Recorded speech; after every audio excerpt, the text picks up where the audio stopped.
Hello, ನಮಸ್ತೆ. ನಿಮ್ಮ ಹೆಸರು? ನಮಸ್ತೆ ಸರ್, ನನ್ನ ಹೆಸರು ಹೇಳಕ್ಕಾಗಲ್ಲ. It's okay. ಎಲ್ಲಿಂದ ಫೋನ್ ಮಾಡ್ತಾ ಇರೋದಮ್ಮ? ನಾನು ಮಂಡ್ಯದಿಂದ ಸರ್. ಮಂಡ್ಯ. ಏನು ಮಾಡ್ಕೊಂಡಿರೋದು? ನಾನು house wife sir. House wife. ಹೇಳಿ ಅಮ್ಮ, ಪ್ರೀತಿ ಮಾತು. ಸರ್ ಚೆನ್ನಾಗಿದ್ದೀರಾ ಸರ್? ಚೆನ್ನಾಗಿದ್ದೀನಮ್ಮ, ಚೆನ್ನಾಗಿದ್ದೀನಿ. ಆ್ಯಂಡ್ ಹೇಳಿ ಅಮ್ಮ. ಅದೇ ಸರ್, ಏನು ಅಂತ ಅಂದ್ರೆ ನನಗೆ ಫಸ್ಟ್ ಹಸ್ಬೆಂಡ್ ಇತ್ತು. ಓಕೆ. ಅವರು ನನ್ನನ್ನ ಅಷ್ಟು ಕಷ್ಟ ಸರಿಗೆ ನೋಡ್ಕೊತಿರ್ಲಿಲ್ಲ. ಅಂದ್ರೆ ಈಗ್ಲೂ ಅವ್ರ ಜೊತೆನೆ ಇರೋದು. ನೀವು ಜೋರ ಮಾತಾಡಲ್ಲ ಅಂದ್ರೆ ಫೋನ್ ಕಟ್ ಆಗುತ್ತಮ್ಮ. ಈಗ್ಲೂ ನಾನು ಅವ್ರ ಜೊತೆನೆ ಇರೋದು ಸರ್. ಅಂದ್ರೆ ನೀವು ಮೊದಲನೇ ಮದುವೆ ಆಗಿದ್ರಲ್ಲ? ಅದೇ ಹಸ್ಬೆಂಡ್ ಜೊತೆ ಇರೋದು ಇವಾಗ್ಲೂ. ಓಕೆ. ಬಟ್ ಅವರು ನನ್ನ ಸರಿಯಾಗಿ ನೋಡ್ಕೊತಿರ್ಲಿಲ್ಲ. ಅಂದ್ರೆ ಒಂಥರ ಎಲ್ಲಕ್ಕೂ ಸಣ್ಣ ಪುಟ್ಟದಕ್ಕೆಲ್ಲ ತಪ್ಕೊಂಡಿಡಿಯೋದು, ಏನಾದ್ರೂ ನನ್ ಮಾಡ್ತಾನೆ ಇದ್ರು ಕಿರಿಕು. ನನ್ಗೆ ಆ ಟೈಮಲ್ಲಿ ಏನಾಯ್ತು, ನನ್ಗೆ ಅಂಕು ಆಗಿ ಒಂದ್ ಮಗುನು ಆಯ್ತು.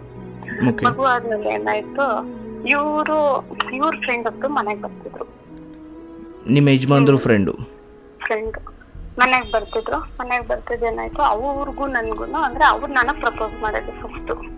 ಮಾಡ್ಬಿಟ್ಟು ಏನ್ ಮಾಡಿದ್ರು ಅಂದ್ರೆ ನಾವಿಬ್ರು ಅಫೇರ್ ಇಟ್ಕೊಂಡ್ರೆ ಮದ್ವೆ ಆದ್ಮೇಲೆ ಅದು ಅಫೇರ್ ಅನ್ಸುತ್ತೆ. ಬೇರೆ ಪ್ರಪಂಚದ ದೃಷ್ಟಿನಲ್ಲಿ ಏನಾದ್ರ ನನ್ನೊಬ್ಬ ದೃಷ್ಟಿನ ನಾವಿಬ್ರು ಗಂಡ ಹೆಂಡತಿ ಆಗಿರೋಣ ಅಂತ ಹೇಳಿದ್ರು ಅವರು. ಅದಕ್ಕೆ ಏನ್ ಮಾಡೋಣ ಅನ್ನೋದಕ್ಕೆ ಮದ್ವೆ ಆಗ್ಬಿಡೋಣ ಅಂದ್ರು. ಅಂದ್ರೆ ನಮ್ಮ ಮನೇಲೆ ತಾಳಿ ಕಟ್ಟಿದ್ರು ಅವರು. ಇವಾಗ ತಾಳಿ ಕಟ್ಟಿ ಮದ್ವೆ ಆಯ್ತು. ಇವಾಗ ಹೆಂಗ್ ಆಗ್ಬಿಟ್ಟಿದೆ ಅಂದ್ರೆ ಸರ್, ಇವಾಗ ನಮ್ಮ ಹಸ್ಬೆಂಡ್ ಚೆನ್ನಾಗ್ ನೋಡ್ಕೊತಿರ್ಲಿಲ್ಲ. ಇತ್ತೀಚೆಗೆ 1 ವರ್ಷದಿಂದ ಇವ್ರು ಚೆನ್ನಾಗ್ ನೋಡ್ಕೊಳಕ್ ಶುರು ಮಾಡ್ತಿದಾರೆ, ಅವರು ಚೆನ್ನಾಗ್ ನೋಡ್ಕೊಳಕ್ ಶುರು ಮಾಡ್ತಿದಾರೆ. ನಮ್ಗೆ ಯಾರ ಜೊತೆ ಇರ್ಬೇಕು ಅಂತ ಗೊತ್ತಾಗ್ತಿಲ್ಲ. ಅಂದ್ರೆ ನನ್ ಇವ್ರನ್ ಬಿಟ್ಟು ಅಲ್ಲೋಗಕ್ಕೂ ಆಗಲ್ಲ, ಬಟ್ ಅಲ್ಲೂ ಬಿಟ್ಟು ಇಲ್ಲಿ ಇರಕ್ಕೂ ಆಗಲ್ಲ. ಕಾಂಟ್ಯಾಕ್ಟ್ ಅಲ್ಲಿ ಇರ್ಬೇಕು, ಬಟ್ ನನ್ ಮನ್ಸು ಹೋಗ್ತಿಲ್ಲ ಅವ್ರ ಜೊತೆ ಇರೋದಕ್ಕೆ, ಅಂದ್ರೆ ಸೆಕೆಂಡ್ ಹಸ್ಬೆಂಡ್ ಜೊತೆ. ಹಿಂಗ ಆಗ್ತದೆ ಸರ್, ಏನ್ ಮಾಡೋದು ಅಂತ ಗೊತ್ತಾಗ್ತಿಲ್ಲ. ಅದನ್ನು ಏನು ಅಂದ್ರೆ ನನ್ನೊಬ್ಬರ ಕಮಿಟ್ಮೆಂಟ್ ಹೆಂಗಿತ್ತು ಅಂದ್ರೆ, ಅವರು ನಮ್ಮ ಮನೇಲಿ ನಮ್ಮ ಅಪ್ಪ ಅಮ್ಮನ ದೃಷ್ಟಿಯಿಂದ ನಾನ್ ಮದ್ವೆ ಆಗ್ಬೇಕು, ಹಿರಿಯ ಮಗ. ನಾನ್ ಮದ್ವೆ ಅವರು ನಮ್ಮ ಅದೇ 2ನೇ ಹಸ್ಬೆಂಡ್ ಹೇಳಿದ್ದು, ನಮ್ಮ ಅಪ್ಪ ಅಮ್ಮನ ದೃಷ್ಟಿಯಿಂದ ನಾನ್ ಮದ್ವೆ ಆಗ್ಬೇಕು, ಆಗ್ತೀನಿ, ಬಟ್ ನಿಮ್ ಜೊತೆನೆ ಚೆನ್ನಾಗಿರ್ತೀನಿ. ಆ ಹುಡ್ಗಿದಕ್ಕೆ ನನ್ಗೂ ಅವ್ರಿಗೂ ಏನು ಇರಲ್ಲ ಲಿಂಕು, ಸರಿನಾ? ಅವ್ಳು ಮದ್ವೆ ಆಗ್ತಾನೆ ಅಷ್ಟ, ಅದಕ್ಕೆ ಅವ್ರನ್ನ ಯಾವ್ದೇ ರೀತಿ ನಾನು ಮುಟ್ಟಲ್ಲ ಅಂದ್ಬಿಟ್ಟು ಇದುವರೆಗೂ 1.5 ವರ್ಷ ಆಯ್ತು. ಈಗ್ಲೂ ಹಂಗೆ ಇದಾರೆ ಸರ್ ಅವರು. ಆ ಹುಡ್ಗಿನ್ ಮುಟ್ಟಿಲ್ಲ. ಆದ್ರೆ ನನ್ಗೆ ಎಲ್ಲೋ ಒಂದ್ ಕಡೆ ಅಂದ್ರೆ ನನ್ನಿಂದ ಆ ಹುಡ್ಗಿ ಲೈಫ್ ಹಾಳಾಗ್ತಿದೆ ಅಂತ ನನಗ್ ಫೀಲ್ ಬರ್ತಿದೆ. ಇತ್ತಾಗೆ ನನ್ಗೆ ಏನು ಅಂದ್ರೆ ಅವ್ರನ್ನು ಬಿಡಕ್ ಆಗ್ತಿಲ್ಲ, ಇವ್ರನ್ನು ಬಿಡಕ್ ಆಗ್ತಿಲ್ಲ. ಒಂಥರ ಕಸಿ ಬಿಸಿ ಅಂತಾರಲ್ಲ, ಹಂಗ ಆಗ್ಬಿಟ್ಟಿದೆ ಸರ್. ಏನ್ ಮಾಡ್ಬೇಕು ಗೊತ್ತಾಗ್ತಿಲ್ಲ. ನೀವು ತುಂಬಾ ಚೆನ್ನಾಗಿ ಒಂದು ಒಳ್ಳೆ ಬುದ್ಧಿ ಮಾತು ಹೇಳ್ತೀರಾ, ನಿಮಗ್ ಗೊತ್ತಿರತ್ತ ಅಂತ ನಿಮಗ್ ಕಾಲ್ ಮಾಡಿದ್ದೇನೆ ಸರ್. ಏನ್ ಮಾಡ್ಬೇಕು ಅಂತ ಗೊತ್ತಾಗ್ತಿಲ್ಲ ಸರ್.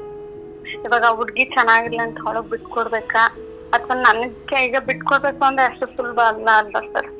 ಕಷ್ಟ ಇರುತ್ತೆ. ಹೆಂಗ್ ಬಿಟ್ಕೊಡೋಣ, ಇಲ್ಲ ಜೊತೆಲಿ ಇರೋಣ ಅಂದ್ರೆ ನನ್ಗೂ ಮನ್ಸು ಒಪ್ಪಲ್ಲ. ಒಂಥರ ಚಲತೆ ಜಾಸ್ತಿ. ನಂಗ್ ಬೇಡ ಇವ್ರು ಅನ್ಸುತ್ತೆ. ಒಂದೊಂದ್ಸತಿ ಅರ್ಧ ಬೇಕು ಅನ್ಸಿದ್ರೆ ಅರ್ಧ ಬೇಡ ಅನ್ಸುತ್ತೆ ಸರ್. ಅವ್ರು ಹಂಗ ಅನ್ಸುತ್ತೆ. ಏನ್ ಮಾಡ್ಬೇಕು ಗೊತ್ತಾಗ್ತಿಲ್ಲ ಸರ್ ನನ್ಗೆ ಇವಾಗ. ನೋಡಮ್ಮ, ಒಂದು ಮಾತು ಕೇಳಿಸ್ಕೊ. ಹೇಳಿ. ನೀನಿಲ್ಲಿ ಯಾರನ್ನೂ ಬಿಡೋದು ಕಟ್ಕೊಳ್ಳೋದು ಅದಕ್ಕೂ ಮೀರಿ ನೀನು ಎಂತಹ ಒಂದು ಕೆಲಸ ಮಾಡಿದೀಯ, ನಿನಗೇನಾದರೂ ಅರಿವಿದೆಯಾ ನಿನ್ನ ಬದುಕಿನ ಬಗ್ಗೆ? ಒಬ್ಬ ಗಂಡ ಬದುಕಿರಬೇಕಾದ್ರೆ ನಿಮ್ಮ ಮನೇಲೇ ಇಟ್ಕೊಂಡು ಇನ್ನೊಬ್ಬ ಗಂಡಂಗೆ ಅದೇ ಮನೆಯಲ್ಲಿ ತಾಳಿ ಕಟ್ಟಿ ನಿನ್ನ ಬದುಕು ನಿನಗೆ ಹೇಸಿಗೆ ಅನಿಸ್ತಾ ಇಲ್ವಾ? ನೋಡಮ್ಮ, ಗಂಡ ನನ್ನ ಸರಿಯಾಗಿ ನೋಡ್ಕೊಳ್ಳಿಲ್ಲ, ಅಷ್ಟು ನನ್ನ ನೋಡ್ಕೊಳ್ತಿಲ್ಲ, ಅದು ಒಂದು ಕಾರಣಕ್ಕೆ ನೀನು ಬೇರೆ ಕಡೆ ಹೋಗೋದಾದರೆ ನಿನ್ನ ಮನಸ್ಥಿತಿ ಎಂಥದ್ದು? ಇವತ್ತು ನೀನು ಕೊರಗ್ತಾ ಇದೆಯಲ್ಲ, ಇವತ್ತು ನೀನು ಇಲ್ಲಿ ಯಾರನ್ನೋ ಬಿಡೋದು ಅದು ಇದು ಅದೆಲ್ಲವನ್ನು ಸೈಡ್ಗಿಟ್ಟರು ಕೂಡ ಒಬ್ಬ ಗಂಡ ಜೀವಂತವಾಗಿರಬೇಕಾದ್ರೆ ಇನ್ನೊಬ್ಬರ ಇದನ್ನೇನನ್ನುತ್ತೆ, ಇದನ್ನು ಅನೈತಿಕ ಅಂತ ಕರಿತೀವಿ. ಈಗ ನೀನು ನಿನ್ನ ಈ ತಪ್ಪಿಗೆ ನಿನ್ನ ಕಾರಣಗಳನ್ನ ಕೊಡ್ಬೋದು. ಸರ್, ಇವರು ನನ್ನನ್ನು ಸರಿಯಾಗಿ ನೋಡ್ಕೊಳ್ತಿರ್ಲಿಲ್ಲ, ಅಷ್ಟು ಸಮಯ ಕೊಡ್ತಿರ್ಲಿಲ್ಲ, ಅಷ್ಟು ಮಹತ್ವ ಕೊಡ್ತಿರ್ಲಿಲ್ಲ, ನನಗೆ ಬೇಕಾಗಿದ್ದ ಯಾವ ಖುಷಿಯನ್ನು ಇವ್ರು ಕೊಡ್ತಿರ್ಲಿಲ್ಲ. ನೀನು ಅವರನ್ನು ಬುದ್ಧಿ ಹೇಳಿ ಯಾವುದೂ ಸರಿ ಹೋಗ್ತಿಲ್ಲ ಅಂದಾಗ ನೀನು ಅದನ್ನು ಅಂತ್ಯ ಮಾಡಿ ಬೇರೊಂದು ಸಂಬಂಧಕ್ಕೆ ಹೋಗಿದ್ರೆ ಬಹುಶಃ ಅದಕ್ಕೊಂದು ಅರ್ಥ ಇರ್ತಿತ್ತು. ಅದೇ ಮನೆಯಲ್ಲಿ ಇಟ್ಕೊಂಡು ಸರ್ ಏನ್ ಮಾಡ್ಬೇಕು ಅಂತ ನೀವ್ ಹೆಂಗ್ ಹೇಳ್ತೀರಾ ಹಂಗೆ ಸರ್. ನನ್ಗೆ ನಿಜ ಏನ್ ಡಿಸಿಷನ್ ನಿನ್ನ ತಪ್ಪಿನ ಬಗ್ಗೆ ನಿನಗೆ ಅರಿವು ಇದೆಯಾ? ನಾನು ಅದನ್ನು ಮಾತ್ರ ಕೇಳಲಿಕ್ಕೆ ಇಷ್ಟಪಡ್ತೀನಿ. ನೀನು ಏನು ಮಾಡಿದೀಯಾ ಅದನ್ನು ಇವತ್ತಿಗೂ ನಿಂಗೆ ಸರಿ ಅಂತ ಅನಿಸ್ತಾ ಇದೆಯಾ? ಅನ್ನಿಸ್ತಿದೆ ಸರ್. ಏನು ಅಂದ್ರೆ ನಾನ್ ಮಾಡೋ ತಪ್ಪು ಇದು ಒಂದಲ್ಲ ಒಂದ್ಸತಿ. ಈಗ ನಿಮ್ ವಿಡಿಯೋಸ್ ಎಲ್ಲ ನೋಡ್ತಿದ್ರೆ ಒಂದಲ್ಲ ಒಂದ್ಸತಿ ತಪ್ಪು ಮಾಡಿದ್ರು ಸಿಕ್ಕಾಕೊಂತಾರೆ. ಏನ್ ಪರಿಸ್ಥಿತಿ ಆಗತ್ತೆ ಅಂತೆಲ್ಲ ಗೊತ್ತಿದ್ದು ನಾನು ಇದನ್ನ ಮುಂದುವರ್ಸಕ್ ಬೇಡ ಅಂತ ಈಗ ಅನ್ನಿಸ್ತಿದೆ ನನ್ಗೆ. ಆದ್ರೆ ಒಂದೇನು ಅಂದ್ರೆ ಅವ್ರ ಏನಂತಾರೆ ಅಂದ್ರೆ ನಿನ್ಗೆ ಅವನ್ ಸರಿಗ್ ನೋಡ್ಕೊತಿಲ್ಲ ಅಂದ್ಬಿಟ್ಟು ನಾನನ್ ಚಾಯ್ಸ್ ಮಾಡ್ದೆ. ನಾನ್ ನಿನ್ಗೆ ಅದಕ್ ತಕ್ಕಂತೆ ನಾನು ಈಗಾಗ್ಲೂ ನೋಡ್ಕೊತಾ ಇದ್ದೀನಿ. ನಂಗೇನೆ ಈಗ್ಲೂ ನಿನ್ ಜೊತೆ ಚೆನ್ನಾಗಿದ್ದೀನಿ. ನೀನ್ ಬಿಟ್ಬಿಟ್ರೆ ನಾನ್ ಬದುಕಲ್ಲ, ಸತ್ತೋಗ್ತೀನಿ ಅಷ್ಟೇ. ನಾನ್ ನಿನಗೋಸ್ಕರ ಆ ಹುಡ್ಗಿನೂ ಬಿಟ್ಟು ಇದೀನಿ ಅಲ್ವಾ ಅಂತದ್ರಲ್ಲಿ ಇದನ್ನ ಇದ್ ಮಾಡ್ತೀಯಲ್ಲ ಹೆಂಗೆ ನಿನ್ಗೆಲ್ಲ ಬಿಟ್ಬಿಟ್ರೆ ನಾನು ಸೂಸೈಡ್ ಮಾಡ್ಕೊತೀನಿ ಅಂತ ನಂಗೆ ಏನ್ ಮಾಡ್ಬೇಕು ಅಂತ ಗೊತ್ತಾಗ್ತಿಲ್ಲ ಸರ್. ನೀವೇ ತೋಡಿಕೊಂಡ ಗುಂಡಿಗಳು. ಒಂದು ಸತ್ಯ, ಬಿದ್ದರೆ ಇಬ್ಬರು ಹಾಳಾಗ್ತೀರಾ. ಆ್ಯಂಡ್ ನಿನಗೆ ಗೊತ್ತಿದ್ದೋ ಗೊತ್ತಿಲ್ಲದಂಗೋ ಇನ್ನೊಂದು ಹೆಣ್ಣಿಗೆ ನೀನು ಮೋಸ ಮಾಡಿಬಿಟ್ಟೆ. ಅಂದ್ರೆ ಫಸ್ಟ್ ವೈಫ್ ನಾನೇ ಸರ್, ಅವಳು ಸೆಕೆಂಡ್ ವೈಫ್. ಈಗ ನಾನು ಫಸ್ಟ್ ಮದ್ವೆ ಆದ್ಮೇಲೆ ಅವರು ಅರೇ ಆ ವ್ಯಕ್ತಿ ಇವತ್ತೇನಿದೆ ಆ ಕೆಟ್ಟ ದಾರಿಯಲ್ಲಿ ಬರ್ತಾ ಇರೋ ಆ ವ್ಯಕ್ತಿ ಮಾಡಿದ ತಪ್ಪಿಗೆ ಆ ಹುಡುಗಿ ಯಾಕಮ್ಮ ಶಿಕ್ಷೆ ಅನುಭವಿಸ್ಬೇಕು? ಈಗ ಅನ್ನಿಸ್ತದೆ ಸರ್ ನನ್ಗೆ ಏನ್ ಮಾಡ್ಬೇಕು ಅಂತ ಗೊತ್ತಾಗ. ನೀನ್ ಫಸ್ಟ್ ವೈಫ್ ಒಂದು ಎಷ್ಟು ಗಾಂಭೀರ್ಯವಾಗಿ ಹೇಳ್ತಾ ಇದೀಯ ನೀನು. ನೋಡಮ್ಮ, ಈಗ ನಾನು ಇಷ್ಟು ವಿಚಾರಗಳನ್ನು ಹೇಳಿ ನಿನ್ನನ್ನು ಕುಗ್ಗಿಸೋದಾಗಲಿ ನೀನೇನೋ ಮಾಡಬಾರ್ದು ಮಾಡಿಬಿಟ್ಟಿದೀಯ. ಹೌದು, ನಿನ್ನ ಕಡೆಯಿಂದ ತಪ್ಪಾಗಿದೆ, ನಿನಗೆ ಅದೀಗ ಗೊತ್ತಾಗ್ತಾ ಇದೆ. ಆದರೆ ದಯವಿಟ್ಟು ಹೇಳ್ತೀನಿ, ಆತ ನಾನು ಸತ್ತು ಬಿಡ್ತೀನಿ ಅದು ಇದು ಅಂತ 1000 ಹೇಳ್ಬೋದು. ನೀನು ಮನಸ್ಸು ಮಾಡಿದ್ರೆ ಆ್ಯಂಡ್ ನೀನು ಸ್ವಲ್ಪ ಈಗ ಆಗಿರೋ ತಪ್ಪನ್ನೆಲ್ಲ ಮರೆತು ನಾನು ಒಳ್ಳೆ ರೀತಿಯಲ್ಲಿ ಬದುಕ್ತೀನಿ ಅಂತ ನೀನೊಂದು ದೃಢವಾದ ನಿರ್ಧಾರ ಮಾಡಿದ್ರೆ ನಿನ್ನ ಸಂಸಾರನೂ ಚೆನ್ನಾಗಿರುತ್ತೆ, ಅವ್ರ ಸಂಸಾರನೂ ಚೆನ್ನಾಗಿರುತ್ತೆ. ಅವನು ಮಾಡಿರೋ ಈಗ ಒಂದಮ್ಮ ಯಾವುದೋ ಒಂದು ಮೋಹ, ಯಾವುದೋ ಒಂದು ಆಸೆ, ಯಾವುದೋ ಒಂದು ಸುಖ ಅವನನ್ನು ಆವರಿಸಿದೆ, ಆಯಿತಾ? ಆ್ಯಂಡ್ ಆಕೆ ಹೆಂಡತಿಯಾಗಿ ಮನೇಲಿರಲಿ, ನಾನು ನಿನ್ನ ಜೊತೆ ಚೆನ್ನಾಗಿರ್ತೀನಿ, ಈ ಮಾತೇ ನಿಮ್ಮನ್ನು ಎಲ್ಲೋ ಒಂದು ಘೋರ ಅಂತ್ಯಕ್ಕೆ ಕರ್ಕೊಂಡು ಹೋಗ್ತಾ ಇದೆ ನಿಮ್ಮಿಬ್ಬರನ್ನು. ನಾನು ಅದಕ್ಕೆ ಯಾವುದೇ ಕಾರಣಕ್ಕೂ ಪ್ರೋತ್ಸಾಹ ಕೊಡ್ತಿಲ್ಲ. ಅಥವಾ ಈ ತರ ಏನಿಲ್ಲ ಸರ್. ಅವ್ರಿಗೆ ಏನೇ ಅಂದ್ರೂ ನನ್ಗೆ ಇಷ್ಟ ಬರ್ತಿರೋದು ಒಂದ್ ಹುಡುಗಿ ಇನ್ನೊಂದನ್ನ ಆಗಿದ್ದಾರೆ ಮದ್ವೆನ. ಏನಕ್ಕೆ ಅವಳ ಲೈಫ್ ಅಲ್ಲಿ ನಾನು ಆಟ ಆಡ್ಬೇಕು? ನನ್ಗೂ ಇಲ್ಲೊಂದ್ ಲೈಫ್ ಇದೆ ಅಲ್ವಾ? ಹೆಂಗೋ ನೀನು ಈ ಬುದ್ಧಿವಂತಿಕೆಯನ್ನ ನೋಡು ನಿನ್ಗೆಲ್ಲವೂ ಗೊತ್ತಾಗ್ತಾ ಇದೆ. ನಿನ್ಗೆ ಆ ಶಕ್ತಿ ಇದೆ, ಯಾವ್ದು ಸರಿ ಯಾವ್ದು ತಪ್ಪು. ಅಮ್ಮ ಒಂದು ಹೇಳ್ತೀನಿ, ಯಾವುದೋ ಒಂದು ಕ್ಷಣಿಕ ಸುಖಕ್ಕೆ ನಿಮ್ಮ ಮನಸ್ಸಿನ ಕೈಲಿ, ನಿಮ್ಮ ಮನಸ್ಸು ನಿಮ್ಮ ನಿಯಂತ್ರಣದಿಲ್ಲದಲೇ ಏನೋ ನಡೆದೋಗಿರ್ಬೋದು. ಆದರೆ ಭಗವಂತ ಅಥವಾ ಈ ಒಂದು ಸಮಾಜ ಅಥವಾ ನಮ್ಮ ಬದುಕು ನಮಗೆ ಪ್ರತಿ ಸಾರಿ ಒಂದು ಅವಕಾಶ ಕೊಡುತ್ತಮ್ಮ. ಇದು ಸಮಾಜಕ್ಕೆ ಗೊತ್ತಾದಾಗ ನೀವು ಇವತ್ತೇನು ಬದುಕ್ತಾ ಇದ್ದೀರಾ, ಹಿಂಗೆ ಮತ್ತೆ ಬದುಕಲಿಕ್ಕೆ ನಿಮ್ಗೆ ಅವಕಾಶನೇ ಕೊಡಲ್ಲ ಈ ಸಮಾಜ. ಚುಚ್ಚಿ ಚುಚ್ಚಿ ಚುಚ್ಚಿ ನಿಮ್ಮನ್ನು ಮಾನಸಿಕವಾಗಿ ಕೊಲ್ಲುತ್ತೆ ಈ ಸಮಾಜ. ಈ ಸಮಾಜಕ್ಕೋಸ್ಕರ ಬದುಕಿಂತ ನಾನು ಹೇಳ್ತಾ ಇಲ್ಲ, ಆದರೆ ನಿಮ್ಮ ಆತ್ಮಸಾಕ್ಷಿನೇ ನಿಮಗೆ ಹೇಳ್ತಾ ಇದೆ ನೀನು ಮಾಡ್ತಿರೋದು ಬಹಳ ದೊಡ್ಡ ತಪ್ಪು ಅಂತ. ಇವತ್ತಲ್ಲ ಯಾವತ್ತೂ ಹೇಳ್ತು, ಬಟ್ ನೀನು ಪರಿಸ್ಥಿತಿಯ ಕೈಗೊಂಬೆಯಾಗಿ ಮುಂದುವರೆದು ಬಿಟ್ಟೆ. ದಯವಿಟ್ಟು ನೀನು ನನ್ನ ಮಾತಿಗೆ ಬೆಲೆ ಕೊಡೋದಾದರೆ ಈಗೇನು ಎರಡನೇದು ಅಂತ ಹೇಳ್ತಾ ಇದೆಯಾ, ಈಗ ಎರಡನೇದು ಅಂತ ಏನು ಹೇಳ್ತಾ ಇದೆಯಾ ಅದನ್ನು ನಿನ್ನ ಒಂದು ಹೆಣ್ಣಮ್ಮ, ನಿನಗೆಷ್ಟು ಶಕ್ತಿ ಇದೆ ಅಂದರೆ ನೀನು ಮನಸ್ಸು ಮಾಡಿದ್ರೆ ಸಾವಿರಾರು ಕುಟುಂಬಗಳನ್ನು ಸೇರಿಸ್ಬೋದು. ನೀನು ಮನಸ್ಸು ಮಾಡಿದ್ರೆ ಒಂದು ಹೆಣ್ಣಿಗೆ ಇಡೀ ಸಮಾಜವನ್ನು ಹಾಳು ಮಾಡೋ ಶಕ್ತಿ ಇದೆ. ಆಕೆ ಕಾಮಕ್ಕೂ ದೊಡ್ಡೋಳು, ಆಕೆ ಪ್ರೇಮಕ್ಕೂ ದೊಡ್ಡೋಳು, ಆಕೆ ಶಕ್ತಿಗೂ ದೊಡ್ಡೋಳು, ಆಕೆಯಲ್ಲಿ ಎಲ್ಲವೂ ಇದೆ. ಆದರೆ ನೀವು ಯಾವುದನ್ನು ಹೆಚ್ಚು ಬಳಸ್ತೀರಾ ಹಾಗೆ ನಿಮ್ಮ ಮನೆ, ನಿಮ್ಮ ಮನ, ನಿಮ್ಮ ಸಮಾಜ ಎಲ್ಲವೂ ಅದ್ರ ಮೇಲೇನೆ ಬಿಂಬಿತವಾಗೋದು. ಈಗ ನಾನು ಒಂದ್ ಕೇಳ್ತೇನೆ ಸರ್, ಇವಾಗ ಇವರು ತಾಳಿ ಕಟ್ಟಿದಾರೆ, ಅವರು ತಾಳಿ ಕಟ್ಟಿದಾರೆ, ಇಲ್ಲ ಅಂತ ಹೇಳ್ತಾ ಇಲ್ಲ, ಇಬ್ರು ಗಂಡನೇ. ಆದ್ರೆ ಈಗ ಅವ್ರಿಗೆ ನಾನೇನು ಮೋಸ ಮಾಡ್ದಂಗಾಗಲ್ಲ ಸರ್, ನಾನು ಅವಾಯ್ಡ್ ಮಾಡಿದ್ರೆ ಅವ್ರನ್ನ. ಹೇಗೆ ಮೋಸ ಮಾಡ್ದಂಗಾಗುತ್ತೆ? ಫಸ್ಟ್ ಆಫ್ ಆಲ್ ಯಾವುದೋ ಒಂದು ಕೇಳಮ್ಮ, ಯಾವುದೋ ಒಂದು ಅನೈತಿಕ ವಿಚಾರ ಘೋರ ಅಂತ್ಯ ಕಾಣುವ ಮೊದಲು ನೀನು ಅದರಿಂದ ದೂರ ಬರ್ತಾ ಇದೀಯ, ಇಷ್ಟೇ ವಿಚಾರ. ಹೌದು ಸರ್, ನಂಗೆ ಅದೊಂದು ಹೆಮ್ಮೆ ಅನ್ನಿಸ್ತಿದೆ. ನೆನ್ಪಿಟ್ಕೋ, ನಿಮ್ ವಿಡಿಯೋ ನೋಡ್ದೆ ಸರ್, ನಂಗೆ ಅವಾಗಿಂದ ನಮ್ ಜೊತೆ ಮಾತಾಡಿದ್ರೇನೋ ಸಮಾಧಾನ ಅನ್ನಿಸ್ತಾ ಇತ್ತು. ಅಂದ್ರೆ ಒಬ್ಬೊಬ್ಬರ ಮಾತಿಂದಾನೇ ಅವ್ರು ಜ್ಞಾನೋದಯ ಅಂತಾರಲ್ಲ, ನಂಗೆ ನಿಮ್ ಮಾತಿಂದಾನೇ ಆಗ್ಬೇಕು ಅಂತ ಅನ್ಸುತ್ತೆ. ಇರ್ಲಿ, ಈಗ ನೀನ್ ನಂಬಿಕೆ ಇಟ್ಟಿದ್ಯಾ?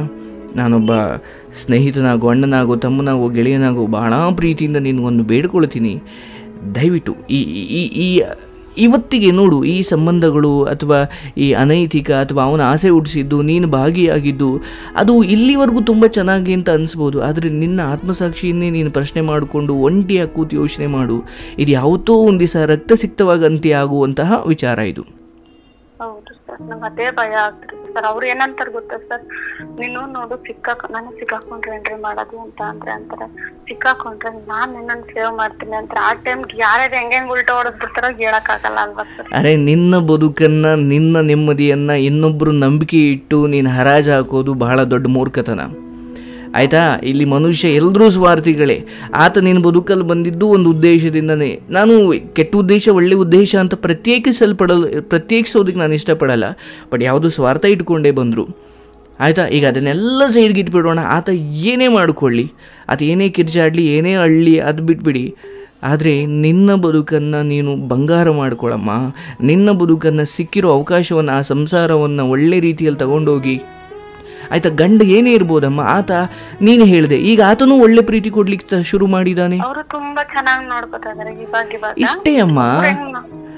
ಒಬ್ಬ ಕುಡುಕನಿರ್ಬೋದು, ಕೆಟ್ಟವನಿರ್ಬೋದು, ಗಂಡ ಅನ್ಸ್ಕೊಂಡವನು ಆ ವಿಚಾರಗಳು ಮನೆ ಒಳಗಡೆ ಇರಬೇಕು ಹೊರತು, ಯಾವಾಗ ನೋಡು ಇನ್ನೊಬ್ಬ ಮೂರನೇವನು ಯಾಕೆ ನಿನ್ನ ಬದುಕಲ್ಲಿ ಬಂದ ಗೊತ್ತಾ? ನಿನ್ನ ಮನೆಯ ಕೆಲವು ವಿಚಾರಗಳು, ಅವನು ನಿಮ್ಮನ್ನು ಸರಿಯಾಗಿ ನೋಡ್ಕೊಳ್ತಾ ಇಲ್ಲ, ಈ ಸಲುಗೆಗಳೇ, ಈ ವಿಚಾರಗಳೇ ಆತ ನಿಮ್ಮನ್ನು ನಿಮ್ಮನ್ನು ಅವ್ರ ಕಡೆ ಸೆಳ್ಕೊಳ್ಳೋದಕ್ಕೆ ಒಂದು ಕಾರಣ ಆಯಿತು. ನೀವು ಯಾವುದನ್ನು ಬಿಟ್ಕೊಡದೆ ಇದ್ದಿದ್ರೆ ಆತ ಸ್ನೇಹಿತನಾಗೇ ಇರ್ತಾ ಇದ್ದ, ಅವನು ಬಂದು ಹೋಗ್ತಾ ಇದ್ದ. ಬಟ್ ಇಲ್ಲೇನೋ ಸರಿ ಇಲ್ಲ ಇವರಿಬ್ಬರು ಮಧ್ಯೆ ಅನ್ನೋದೇ ಆತನಿಗೆ ಬಂಡವಾಳ ಆಯಿತು. ಅವ್ರಿಗೆ ಅಂದ್ರೆ ನಮ್ ವೀಕ್ನೆಸ್ ಏನೋ ಗೊತ್ತಿರ್ಲಿಲ್ಲ ಸರ್, ನನ್ನನ್ನು ನೋಡಿ ಅಟ್ರಾಕ್ಟ್ ಆಗಿರೋದು. ಅವ್ರಿಗೆ ಬುದ್ಧಿ ಇಲ್ಲ ಅಂದ್ರೆ ನಿನಗೊಂದು ಪ್ರಜ್ಞೆ ಇತ್ತಲ್ವಮ್ಮ, ಅಂಡ್ ನಿನಗೆ ಗೊತ್ತು ಇದು ಮುಂದುವರಿದ್ರೆ ಎಲ್ಲೆಲ್ಲಿಗೆ ಹೋಗಿ ತಲುಪುತ್ತೆ ಅಂತ. ನಾನ್ ಅವಾಗ ಅಂದ್ರೆ ತುಂಬಾ 15 ವರ್ಷ ಸರ್ ನನ್ಗೆ. ಅವಾಗ ಅಷ್ಟು ನನಗೆ ಮೆಚುರಿಟಿ ಇರ್ಲಿಲ್ಲ, ಮೈಂಡ್ ಗೊತ್ತಿರ್ಲಿಲ್ಲ ಸರ್. ಮಾಡ್ಬಿಟ್ಟೆ ತಪ್ಪು. ಈಗ ಅನ್ನಿಸ್ತಿದೆ ನನ್ಗೆ, ಹೌದು ನಾನು ಮಾಡಿದ ತಪ್ಪು. ಇರ್ಲಿಮ್ಮ, ಈಗ ಪಶ್ಚಾತ್ತಾಪಕ್ಕಿಂತ ದೊಡ್ಡ ಶಿಕ್ಷೆ ಇನ್ನೊಂದಿಲ್ಲ. ಈ ಕ್ಷಣದಿಂದ ನಿನ್ನ ಯೋಚನೆಗಳು ಬದಲಾಗಲಿ. ಓಕೆ, ನೀನು ಯಾರಿಗೂ ಒಬ್ಬರಿಗೆ ಮೋಸ ಗೊತ್ತಿದ್ದೋ ಗೊತ್ತಿಲ್ಲದೇನೋ ನಿನ್ನಿಂದ ಮೋಸ ಆಗ್ತಾ ಇತ್ತು, ಅದನ್ನು ನೀನೀಗ ತಪ್ಪಿಸಬೇಕಾಗಿದೆ. ಹಾಗೂ ಈ ಕ್ಷಣದಿಂದ ನೀನು ನಿನ್ನ ಗಂಡನಿಗೆ ಆಭಾರಿಯಾಗಿರಬೇಕು. ಓಕೆ, ಒಳ್ಳೆಯದೋ ಕೆಟ್ಟದ್ದು, ನಿನ್ನ ಮನೆಯ ನೀನು ಹಸ್ಕೊಂಡಿದ್ರೂ ಕೂಡ ಯಾರೂ ನೀನು ಕೇಳೋಕೆ ಬರಲ್ಲ. ಹಸ್ಕೊಂಡು ಮಲ್ಕೊಂಡು ನೀನು ಚೆನ್ನಾಗಿದ್ದಿದ್ದ ದಿವಸ ಆಗಲಿ ಅಥವಾ ಹಸ್ಕೊಂಡು ಮಲ್ಕೊಂಡಿದ್ದ ದಿವಸ ಆಗಲಿ, ಅದನ್ನು ನೀನೇ ಅನುಭವಿಸು. ಒಂದು ಮನೆ, ಒಂದು ಸಂಸಾರ, ಗುರು ಹಿರಿಯರ ಸಾಕ್ಷಿಯಾಗಿ, ಅಗ್ನಿ ಸಾಕ್ಷಿಯಾಗಿ ಒಂದು ಬಂಧ ಬಿಗಿಯಾಗಿದೆ ಎಂದಾಗ ಅದನ್ನು ಮರೆತು ಅನೈತಿಕ ದಾರಿ ಹಿಡಿಯೋದು ಅಂತ್ಯ ಹೇಗಿರುತ್ತೆ ಗೊತ್ತಾ? ಅದು ತುಂಬಾ ಬೇಕಾರ, ನೆನ್ಸ್ಕೊಂಡ್ರೆ ಭಯ ಆಗುತ್ತೆ ನನಗೆ. ನಾನು ತುಂಬಾ ಇಮ್ಯಾಜಿನ್ ಮಾಡ್ತೀನಿ. ನೀವು ನೋಡು, ನೀನೇ ಸುತ್ತಮುತ್ತ ನಿನ್ನ ಅಕ್ಕಪಕ್ಕ ಮನೆ ಆಗಿರ್ಬೋದು, ನಿನ್ನ ಫ್ರೆಂಡ್ಸ್ ಆಗಿರ್ಬೋದು, ನಿಮ್ಮ ತವ್ರ ಮನೆಯಲ್ಲಿ ಆಗಿರ್ಬೋದು, ಎಲ್ಲರೂ ಅವ್ರವ್ರ ಗಂಡನ ಜೊತೆ ಚೆನ್ನಾಗಿ ನೋಡ್ಕೊಳ್ತಾನೋ ಬಿಡ್ತಾನೋ, ಅವ್ರ ಪಾಡಿಗೆ ಅವರಿದ್ದಾಗ ಅವ್ರು ಎಷ್ಟು ನೆಮ್ಮದಿಯಾಗಿರ್ತಾರೆ. ಯಾಕೆ ಗೊತ್ತಾ? ಕಷ್ಟನೂ ಸುಖನೂ ಅವ್ರ ಮನೆಯಲ್ಲಿ ಅವ್ರು ಇದ್ದಾರೆ. ಯಾವಾಗ ಮೂರನೇವನು ಬರ್ತಾನೆ, ಅಲ್ಲೇನೋ ಸ್ವಾರ್ಥ ಇಟ್ಕೊಂಡೇ ಬರ್ತಾನೆ. ಒಂದು ದಿವಸ ಇನ್ನೊಂದು ಹೇಳ್ತೀನಿ ಸರ್, ಇವಾಗ ಅವ್ರು ತಾಳಿ ಕಟ್ಟಿದ್ರಲ್ಲ, ಅದನ್ನ ತೆಗೆದ್ ಬಿಡ್ಲಾ ಇರ್ಲ ಸರ್, ನನಗ್ ಗೊತ್ತಾಗ್ತಿಲ್ಲ. ಅದನ್ನ ನೀವೇ ಹೇಳ್ಬಿಡಿ ಸರ್, ಅದು ಏನ್ ಮಾಡ್ಬಿಡ್ತೀನಿ. ಅದನ್ನು ತೆಗಿಯೋಕ್ಕೂ ಮುಂಚೆ ಆ ಬಂಧನದಿಂದ ಬಿಡುಗಡೆ ಆಗಿದ್ದೀನಿ ಅಂತ ಒಪ್ಪಿಗೆ ತಗೊಂಡು ಅಂಡ್ ನಿರ್ಧಾರ ಮಾಡಿ ತೆಗೆದಾಕು. ಅಂಡ್ ಆತ ಮತ್ತೆ ಬಂದು ಅದನ್ನು ಎಲ್ಲಿ ಅಂತ ಕೇಳೋದಾಗಲಿ, ಇದು ಯಾವುದು ಮತ್ತೆ ಮುಂದುವರಿಬಾರ್ದು. ಅವ್ರಿಗೆ ಹೆಂಗೆಲ್ಲ ಎದುರಿಸ್ತಾರೆ ಅಂದ್ರೆ ನಿಜವಾಗ್ಲೂ ಹಂಗ ಎದುರ್ಸೋರು ಮಾಡ್ಕೊಡಲ್ಲ ಅಂತಾರೆ, ಒಬ್ಬೊಬ್ರು ಮಾಡ್ಕೊಂಡು ಬಿಡ್ತಾರೆ ಅನ್ನೋ ಭಯ ನನ್ಗೆ. ಹೆಂಗೆ ಅಂದ್ರೆ ಅವ್ರು ತುಂಬಾ ಹಚ್ಕೊಂಡಿದ್ದಾರೆ, ಒಬ್ಬೊಬ್ರು ಹೆಂಗೆ ಅಂತ ವೀಕ್ನೆಸ್ ಬರ್ಬೇಕಿರುತ್ತಲ್ವ ಸರ್, ಅವ್ರು ತುಂಬಾ ಹಚ್ಕೊಂಡಿದ್ದಾರೆ. ಮತ್ತೆ ಇನ್ನೂ ಒಂದೇನು ಅಂತ ಅಂದ್ರೆ, ಅವರು ನಾನು ನಿಜ ನಿನ್ಗೋಸ್ಕರನೇ ಬದುಕಿರೋದು, ನೀನ್ ಇಲ್ಲ ಅಂದ್ರೆ ನನ್ ಸೂಸೈಡ್ ಗ್ಯಾರಂಟಿ ಅಂತಾರೆ. ಅಂದ್ರೆ ಇದನ್ನ ನಿಧಾನಕ್ಕೆ ಅವಾಯ್ಡ್ ಮಾಡ್ಕೊಂಡು ಬಿಟ್ಟಾಕ್ಬೇಕು, ಅಥವಾ ದಿಢೀರ್ ಅಂತ ಬಿಟ್ಟಾಕ್ಬೋದ್ರಲ್ಲಿ. ನೋಡಮ್ಮ, ಒಂದೇ ಇಷ್ಟು, ಕೆಲವೊಮ್ಮೆ ರಾತ್ರೋರಾತ್ರಿ ಯಶಸ್ಸು ಕಂಡವರು ಇದ್ದಾರೆ, 10 ವರ್ಷ ಕಷ್ಟಪಟ್ಟು ಯಶಸ್ಸು ತಗೊಂಡವರು ಇದ್ದಾರೆ. ತಗೊಬೇಕು ಅಂತ ನಿರ್ಧಾರ ಮಾಡಿ ಸಾಕು. ನಾನು ಇದರಿಂದ ಆಚೆ ಬರಬೇಕು ಅಂತ ನಿರ್ಧಾರ ಮಾಡಿ, ಅದು ನಿಧಾನವೋ ಅಥವಾ ಬೇಗನೋ ಒಟ್ನಾಗ ಆಗುತ್ತೆ. ನಿಮ್ಮಲ್ಲಿ ಆಗಬೇಕಾಗಿರೋದೇನು, ಒಂದು ದಿಟ್ಟ ನಿರ್ಧಾರ ಅಷ್ಟೇ. ನಿನ್ನ ಆತ್ಮಸಾಕ್ಷಿಯಾಗಿಯೂ ಕೂಡ ನಾನು ಇದರಿಂದ ಆಚೆ ಬರೋಕ್ಕೆ ನಿರ್ಧಾರ ಮಾಡಿದ್ದೀನಿ ಅಂತ ನೀನು ಅಂದ್ಕೊಳ್ತೀಯಲ್ಲ, ಅಲ್ಲಿಗೆ ನೀನು ಅದರಿಂದ ಹೊರಗಡೆ ಬಂದಂಗೆ. ಆತ ಏನೋ 1000 ಹೇಳ್ಬೋದು, ಯಾಕಂದರೆ ಅವನ ಮನಸ್ಸು ಮೇಲೆ ಹಿಡಿತಾ ಇಲ್ಲ, ಅವನ ಬದುಕಿನ ಮೇಲೆ ಹಿಡಿತಾ ಇಲ್ಲ. ಅವನು ಅತ್ಯಂತ ತೀರಾ ಬರ್ಬರವಾಗಿ ಅತ್ಯಂತ ಕೆಟ್ಟದಾಗಿ ಒಂದು ಅಂತ್ಯ ತಗೊಳ್ತಾನೆ ಅಂತ ನನಗನ್ನಿಸ್ತಾ ಇದೆ. ಯಾಕಂದರೆ ಹೆಣ್ಣು ಹೊನ್ನು ಮಣ್ಣು ಅಂತ ಈ ಹಿರಿಯರು ಹೇಳಿದ್ದಾರೆ. ಇಲ್ಲಿ ಹೆಣ್ಣಿನದು ತಪ್ಪು ಅಂತ ನಾನು ಹೇಳ್ತಾ ಇಲ್ಲ, ಬಟ್ ಮನೆಗೆ ತನ್ನನ್ನೇ ನಂಬಿ ಬಂದಿರುವ ಒಂದು ಹೆಣ್ಣನ್ನು ನಿರ್ಲಕ್ಷ್ಯ ಮಾಡಿ ಇನ್ನೊಂದು ಯಾವುದೋ ಹೆಣ್ಣಿನ ಬಲೆಗೆ ಬಿದ್ದು ಅಥವಾ ಯಾವುದೋ ಹೆಣ್ಣನ್ನು ಮೋಹಿಸಿಕೊಂಡು ಆಕೆ ಬದುಕನ್ನು ಹಾಳು ಮಾಡಿ, ಕಟ್ಕೊಂಡವ್ರ ಬದುಕನ್ನು ಹಾಳು ಮಾಡಿ ಈ ಮಧ್ಯೆ ಸುಖ ಪಡೋದಕ್ಕೆ ಪ್ರಯತ್ನ ಮಾಡ್ತಾರಲ್ಲ, ಅಲ್ಲಿ ಸುಖ ಸಿಗೋದಿಲ್ಲ, ನರಕ ಸಿಗುತ್ತೆ. ಹೌದು ಸರ್, ನಂಗೆ ಅದೇ ಭಯ ಆಗ್ತದೆ. ನಿಮ್ಮ ಮಾತು ಕೇಳಿದ್ಮೇಲೆ ನಂಗೆ ಅದನ್ನೇ ಅನಿಸ್ತದೆ, ಏನು ಅಂದ್ರೆ ನಾನು ಇಷ್ಟೇ ಹೇಳೋದು, ಇಲ್ಲ ಆಗಕ್ಕಿಂತ ಮುಂಚೆ ನಾವೇ ಎಚ್ಚೆತ್ಕೊಂಡ್ರೆ ಅಂತ. ಖಂಡಿತ ನೀನು ಎಚ್ಚೆತ್ಕೊಳ್ಳೋಕೆ ನಿನಗೆ ಅವಕಾಶ ಇದೆ. ಆ್ಯಂಡ್ ನಾನು ಹೇಳ್ತೀನಿ, ನೀನು ಅಂದ್ಕೊಂಡಂಗೆ ಅಲ್ಲೇನೂ ಕೆಟ್ಟದ್ದು ನಡೆಯೋದಿಲ್ಲ. ಆ್ಯಂಡ್ ಪ್ರಾಣ ತಕ್ಕೊಳೋದು ಅಷ್ಟು ಈಸಿನೂ ಅಲ್ಲ, ಆಯಿತಾ? ಮನುಷ್ಯನಿಗೆ ಈ ಜಗತ್ತಲ್ಲಿ ತಂದೆ ತಾಯಿನೂ ಮುಖ್ಯ ಅಲ್ಲ, ನೀನು ಯಾರು ಮುಖ್ಯ ಅಲ್ಲ, ಅವನು ಮುಖ್ಯ ಮೊದಲನೇದಾಗಿ. ಎಂಥವನೇ ಆಗಲಿ ಅಮ್ಮ, ಮೊದಲು ನಾನು ಚೆನ್ನಾಗಿರಬೇಕು ಅಂತ ನೋಡ್ತಾನೆ ಇಲ್ವೋ? ಈ ಕರೋನಾ ಬಂದಾಗ ಆಸ್ಪತ್ರೆಯಲ್ಲಿರೋ ತಮ್ಮ ಮನೆಯ ಪೇಷಂಟ್ಗಳನ್ನೇ ನೋಡೋಕೆ ಹೋಗ್ತಿಲ್ಲ, ಯಾಕಂದರೆ ಮನುಷ್ಯನಿಗೆ ತಾನು ಬಚಾವಾಗಬೇಕು ಅಂತ ಬಂದಿತ್ತು ಆಲ್ರೆಡಿ ಮನಸ್ಸಲ್ಲಿ. ಅಲ್ಲಿಗೆ ನಾವು ಅರ್ಥ ಮಾಡ್ಕೊಳ್ಬೇಕು, ಈ ಜಗತ್ತಲ್ಲಿ ಯಾವುದೇ ಮನುಷ್ಯನಾಗಲಿ ಗೊತ್ತಿದ್ದೋ ಗೊತ್ತಿಲ್ಲದಂಗೆ ತನ್ನನ್ನು ತಾನು ಮೊದಲು ರಕ್ಷಣೆ ಮಾಡ್ಕೊಳ್ಳೋದಕ್ಕೆ ಪ್ರಯತ್ನ ಮಾಡ್ತಾನೆ. ಹಾಗಾಗಿ ನೀನೊಂದು ಮೋಹಕ್ಕೆ ಒಳಪಟ್ಟಿದ್ದೆ. ನಿನಗೆ ಸತ್ಯ ಅಸತ್ಯ ಯಾವುದು ಗೊತ್ತಿರಲಿಲ್ಲ. ಈಗ ವಿಡಿಯೋ ನೋಡಿಯೋ ಅಥವಾ ಇನ್ನೊಬ್ಬರ ಕಥೆಯನ್ನು ಕೇಳೋ ನಿನಗೆ ಅರ್ಥ ಆಗಿದೆ. ಭಗವಂತ ಒಂದೊಳ್ಳೆ ಅವಕಾಶ ಮಾಡಿಕೊಟ್ಟ ನಿನಗೆ. ಒಬ್ಬರ ಮಾತಿಂದ ಎಚ್ಚೆತ್ಕೋತೀವಿ ಅಂತೀವಲ್ಲ, ಅದಕ್ಕೆ ನೀವೇ ಕಾರಣ ಅನ್ಸುತ್ತೆ ಸರ್ ನನ್ನ ಲೈಫಲ್ಲಿ. ಇರಲಿ, ಹಾಗೇನಿಲ್ಲ. ನಿಮಗೆ ಭಗವಂತ ಒಂದೊಳ್ಳೆ ಸಮಯದಲ್ಲಿ ತಲುಪಿಸ್ಬೇಕಿತ್ತು. ಯಾರಿಗೂ ಎಲ್ಲಾರ ಮಾತು ಇದೆಯಲ್ಲ ಅಂತ ಸರ್, ಒಬ್ಬೊಬ್ಬರ ಮಾತಿಂದನೇ ಒಬ್ಬೊಬ್ರು ಚೇಂಜ್ ಆಗ್ಬೇಕು ಅಂತ ಅವ್ರ ಮನೇಲಿ ಬರ್ದ್ಬಿಟ್ಟಿರುತ್ತೆ ಅನ್ಸುತ್ತೆ ಸರ್. ಅದರಿಂದ ನನಗೆ ನಿಮ್ಮ ಮಾತಿಂದಾನೇ ಸರಿ ಹೋಗ್ಬೇಕು ಅಂತನೋ ಇತ್ತೇನೋ, ನಿಜವಾಗ್ಲೂ ಬಿಡ್ಬೇಕು ಅನ್ನಿಸ್ತದೆ. ಬಿಡಬೇಕು. ನಾನು ಹೇಳ್ತೀನಮ್ಮ, ನಿನಗೆ ಯಾವಾಗ ಗೊಂದಲ ಅನಿಸುತ್ತೆ, ನಿನಗೆ ಯಾವಾಗ ಇದ್ರ ಬಗ್ಗೆ ಏನೇ ಗೊಂದಲಗಳು, ಏನೇ ಯೋಚನೆಗಳು, ಏನೇ ದ್ವಂದ್ವತೆಗಳು ಬಂದರೂ ಫೋನ್ ಮಾಡಿ ಮಾತಾಡಿ ಅದನ್ನು ಬಗೆಹರಿಸ್ಕೊಳ್ವಿ. ಅದನ್ನು ಬಿಟ್ಟು ಮತ್ತದೇ ತಪ್ಪನ್ನು ಮಾಡಿ ಅದನ್ನೇ ಮುಂದುವರಿಸಿದ್ರೆ ಮತ್ತೆ ನಿನಗೆ ಈ ರೀತಿಯ ತಿದ್ದಿಕೊಳ್ಳೋ ಅವಕಾಶ ಮುಂದೆ ಸಿಗೋದಿಲ್ಲ. ಇದಂತೂ ಸತ್ಯ, ಆಯಿತಾ? ನೀನು ಇವತ್ತಿಂದ ನಿನ್ನ ಮನಸ್ಥಿತಿ ಹೇಗೆ ಇರಬೇಕು ಅಂದರೆ, ಗಂಡ ಕುಡುಕನೋ ನಿನಗೆ ಗಮನ ಕೊಡ್ತಾ ಇಲ್ವೋ ಇಲ್ಲೋ, ಎಲ್ಲವೂ ಒಂದೇ ಸರಿ ಹೋಗುತ್ತೆ, ಆಯಿತಾ? ಈಗ ಹುಟ್ಟಿಸಿದ ಮಕ್ಕಳು ಕಪ್ಪಗಿದ್ದಾರೆ, ಕುಳ್ಗಿದ್ದಾರೆ, ಅಥವಾ ನನ್ನ ಮಾತು ಕೇಳಲ್ಲ ಅಂತ ಇನ್ನೊಂದು ಮಕ್ಕಳನ್ನ ದತ್ತು ತಗೊಳಕ್ಕೆ ಹೋಗ್ತಾರ? ಇಲ್ಲ. ಹೆತ್ತ ಮಕ್ಕಳು ಹೆಗ್ಣ ಆದರೂ ಸರಿ ಅಂತ ಒಂದು ಮಾತಿದೆಯಲ್ಲ, ಹೆತ್ತವ್ರಿಗೆ ಹೆಗ್ಣನೂ ಮುದ್ದು ಅನ್ನೋ ಹಾಗೆ ಕಟ್ಕೊಂಡ ಗಂಡ ಎಂಥವನ್ನೇ ಅವನು ಸರಿಯಿಲ್ಲ ಅಂತ ಇನ್ನೊಬ್ಬನ ತರೋದು, ಅದು ನಮ್ಮ ಮನುಷ್ಯತ್ವಕ್ಕೆ ಅಥವಾ ನಮ್ಮ ಬದುಕಿಗೆ ಅದು ಶ್ರೇಯಸ್ಸಲ್ಲ ಅಮ್ಮ, ಆಯಿತಾ? ಗೊತ್ತಿದ್ದೋ ಗೊತ್ತಿಲ್ಲೇನೋ ನಡೆದು ಹೋಗಿದೆ, ಅದನ್ನು ಕೊರಗಿ ಆಮೇಲೆ ನಿಜ ಇದರಿಂದ ಹೊರಗಡೆ ಬಂದ್ರೆ ನಾವು ನಮ್ಮ ಪಾಡಿಗೆ ನಾವಿರ್ಬೋದು ಸರ್. ಏನಮ್ಮ? ಈ ಗೊಂದಲದಿಂದ ಹೊರಗಡೆ ಬಂದಿರೋದಕ್ಕೆ ತುಂಬಾ ಟೈಮ್ ತಗೊಳತ್ತೆ, ಇಷ್ಟು ವರ್ಷ. ಅರೆ ಅಮ್ಮ, ವರ್ಷ ಅಲ್ಲ ಅಮ್ಮ, ಇಲ್ಲಿ ಕೇಳಮ್ಮ, ಈ ವಿಡಿಯೋ ಅಥವಾ ಇದೆಲ್ಲ ಮುಕ್ತಾಯ ಆದಮೇಲೆ ಇದೇ ಮಾತನ್ನು ಒಮ್ಮೆ ನೀನು ಗಮನವಿಟ್ಟು ಎಲ್ಲ ಪ್ರೋಗ್ರಾಮ್ ಮುಗ್ದಾದ ಮೇಲೆ ಇನ್ನೊಂದ್ಸಲಿ ಅದನ್ನು ಪ್ಲೇ ಮಾಡಿಕೊಂಡು ನೀನು ಮಾತಾಡೋದನ್ನು ಒಮ್ಮೆ ಕೇಳಿಸ್ಕೊಳಮ್ಮ. ನಿನಗೆ ನೀನೇನು ಮಾತಾಡಿದೆ ಆ್ಯಂಡ್ ನಾನೇನು ಉತ್ತರ ಕೊಟ್ಟೆ, ಇದಕ್ಕಿಂತ ಇನ್ನೂ ಅದ್ಭುತವಾಗಿ ನಿನಗಲ್ಲಿ ನೆನಪಾಗುತ್ತೆ ಅಥವಾ ನಿನಗದು ಅರ್ಥ ಆಗುತ್ತೆ. ಆ್ಯಂಡ್ ಒಂದಮ್ಮ, ಇಲ್ಲಿ ಸರ್ ತುಂಬ ದಿನ ಆಗುತ್ತಾ ಆ್ಯಂಡ್ ಇದಾದಮೇಲೆ ಚೆನ್ನಾಗಿರ್ಬೋದಾ? ಅರೇ, ಇದು ನಿನ್ನ ಬದುಕು, ನೀನು ಒಳ್ಳೆ ದಾರಿಯಲ್ಲಿ ಹೋದರೆ ಒಳ್ಳೆಯದನ್ನೇ ಪಡ್ಕೊಳ್ತೀಯ. ಇಲ್ಲ ಸರ್, ಏನೇ ಆಗಲಿ ಸರ್ ನಂಗೆ ಅದೇ ಮುಖ್ಯ ಅಂತ ನೀನು ಹೋದರೆ ಅಂತಿಮವಾಗಿ ಅನುಭವಿಸ್ಬೇಕಾಗಿರೋಳು ನೀನೇ, ಆಯಿತಾ? ಬೇವು ಬಿತ್ತಿ ಮಾವನ್ನು ಪಡೆಯೋಕ್ಕಾಗಲ್ಲ, ಬೇವಿನ ಬೀಜ ಹಾಕ್ಬಿಟ್ಟು ಮಾವನೇನು ನಿರೀಕ್ಷೆ ಮಾಡಿದ್ರೆ ಆಗುತ್ತಾ?